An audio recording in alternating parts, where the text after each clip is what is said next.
Hello and welcome to the Touchstone. I hope you all are well. Today I just want to talk about something that the Lord has been showing me. And this started on November 26th. I looked up in the sky and I saw these four birds, and they were flying in the shape of a square, and I've never seen this before. And what immediately came to my mind without even thinking was a gift. It was like a present, because that's what it looked like. They were like so uniformed and everything. And so as I was going throughout my day, I kept seeing these numbers, number 52 and number 7737. And later on, I looked in the Strong's Concordance, and um, the number 52 in the Hebrew, it means father of salvation or deliverance, and father of a gift. It also means generous, okay? And the Hebrew word for that is Avishai. It's pronounced Avishai. And surprisingly, the number 7737, if you have the Strong's Concordance book, it will show you some numbers that is also correlated to the original number. And the number 7737 was one of those numbers. And the Hebrew word is shava, and that means to level, to equalize, to resemble, to compare, to adjust, to reckon. And so what caught my eye was the word equalize and the word reckon. They were really highlighted to me. And so I looked them up, the meaning, and the meaning of equalize is to make the same in quantity, size, or degree throughout a place or group, to even up the score or to level the score. And the word reckon means to calculate, to work out, and to put a figure on, okay? And so what the Lord is speaking in this hour is many of you are about to receive a gift that he's working out, that is going to be equal in size and the amount of everything that you have went through, every test that you have went through, that the enemy has put you through. And guys, the Lord has allowed it because he knew that you would be faithful, and he wanted to bless you, and this is the time for that, okay? And so on the 3rd of December, I had a dream. And in this dream, there was a lady in the store. I was also in the store. And I felt in the dream that she owned the store. And she gave me a box, this lavender box.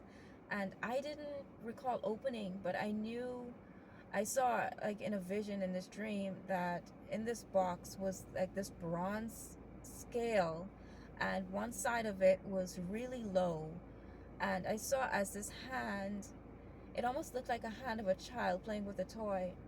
And as the hand tipped the one that was really low, this thing became balanced, okay? And so this ties in with this, you know, leveling the score. He's balancing things out. And a few days ago, he gave me the scripture for this word, and it is Job chapter 42. Okay, so I'm going to read a portion of that. And but first, I want to speak about Job chapters 1 and 2. Okay, so this is my NIV version of the Bible. And in Job chapter 1, the title of that is Job's first test. Okay, so we all know the story of Job. If you don't, please go and read it. I'm not going to read it, so I encourage you to read it. I'm just going to paraphrase. So we know, if you know the story of Job, you know that the Lord allowed Satan to test Job. And in this chapter 1, he basically took away all of Job's children, basically his material wealth, everything that he had, and of course the lives of his servants and his children. So Job was practically left with nothing. And at the end of that testing, he still didn't abandon God. You know, he said, "The Lord giveth and the Lord taketh away," and he praised God in spite of everything that he lost. Such a great loss. And I'm not meaning the material things. I'm meaning, the lives that he lost, his children. I'm sure he loved his children very much. And so some of you have been tested in these areas. Some of you have lost many, many things, okay? And that wasn't enough. And so we see in chapter 2, where it's titled Job's second test, that, the Lord allowed Satan to test Job again. And, Satan said, okay, I'm going to test him again because, you can take away everything that a man has and he will be okay if he still has, his health and his strength. And so Satan wanted to strike him in that area because he thought, okay, if I do this, if he have nothing, absolutely nothing left, that he would curse God. And we know that that was not the case. Job passed that test with flying colors, okay? And even in that, his wife was used to try to get him to curse God. And, he said, no, I'm not going to do it. And that's many of you.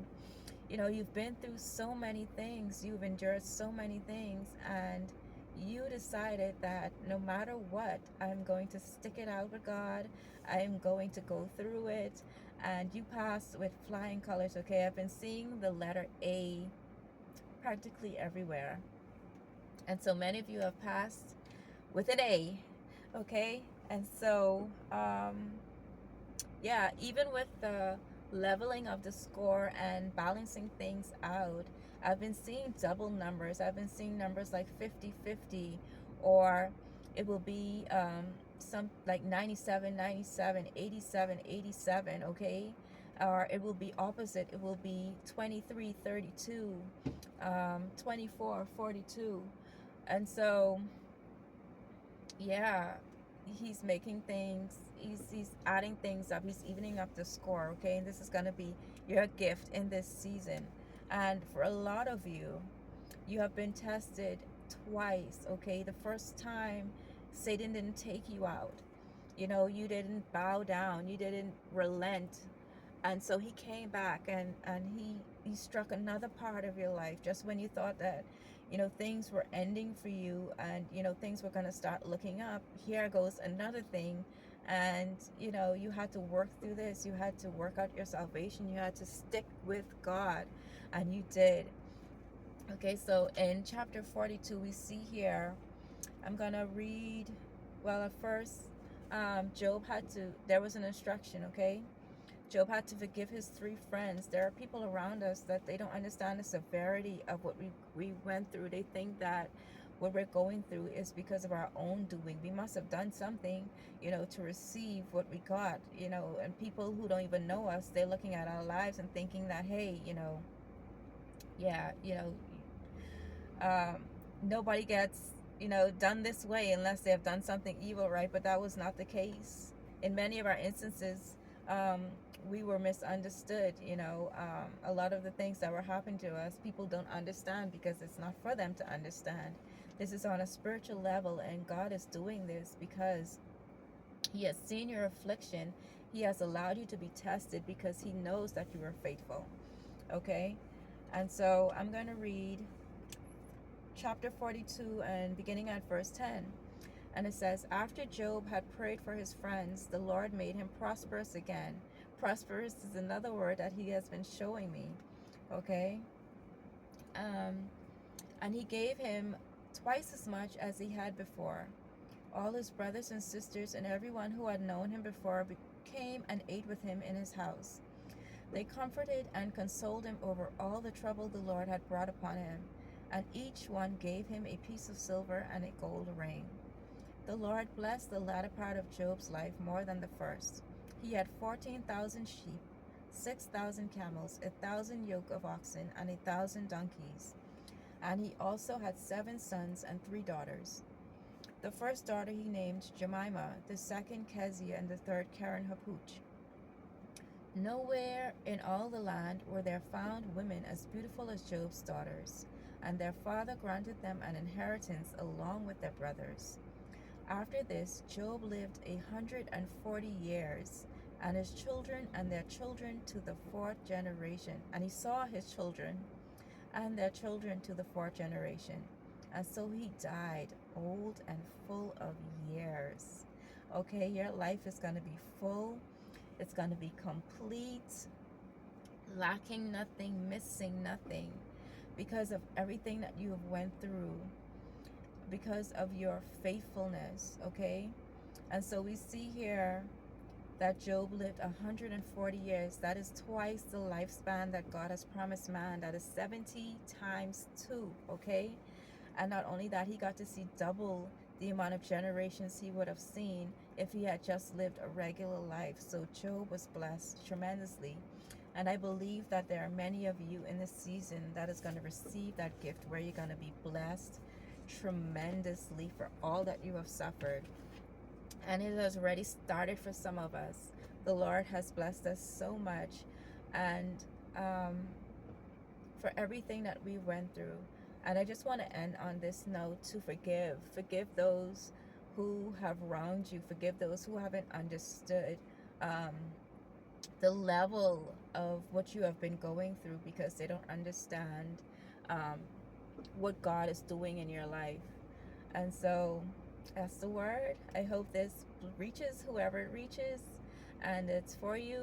If it is, take it back to the Lord. Let him confirm it. For some of you, this will already be a confirmation, because he probably have been showing you either the same numbers or the same words. And so, yeah, God bless everyone. Goodbye.